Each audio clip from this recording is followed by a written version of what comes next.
Hello friends, good evening. আশা করি সবাই খুব ভালো আছো। হ্যাঁ, আমিও খুব ভালো আছি।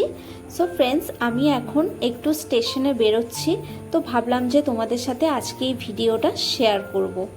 তো চলো যাওয়া যাক। তো যথারীতি আমি এখন প্ল্যাটফর্মে চলে এসেছি, দেখতেই পাচ্ছ তোমরা। আর আমার পাশ দিয়ে এখন ট্রেন যাচ্ছে।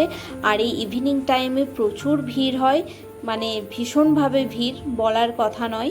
তো আমি খুব ভয়ে ভয়ে ভিডিও করছিলাম। তো যাই হোক, তো আর আমার পাশেই দেখতে পাচ্ছ হনুমানজির মন্দির আমার ডান পাশে। তো আগামীকাল এখানে খুব বড় করে পুজো আছে, বাৎসরিক পুজো, প্রতি বছরই হয় এই পুজোটা। আর আমি মেনলি এখানে আসি চা খেতে। এখানে দাদার একটা দোকান আছে স্পেশালি, সেখানে দাদা খুব ভালো চা বানায়। তো সেই চাটা খেতেই মেনলি আমার এই প্ল্যাটফর্মে আসা।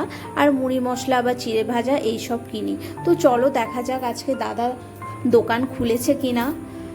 তো ফ্রেন্ডস, আমি দূর থেকে যেটা নোটিস করলাম সাইডে, তো দাদার দোকান আজকে বন্ধ আছে, দাদার দোকানটা খোলেনি। আসলে কি বলো তো বন্ধুরা, আজকে না প্রচুর বৃষ্টি হয়েছে আমাদের এখানে, সেই জন্যই হয়তো মেবি দাদা আজকে দোকানটা খোলেনি। ইটস ওকে, কি আর করা যাবে, ব্যাড লাক। আজকে চাটা খেতে পেলাম না।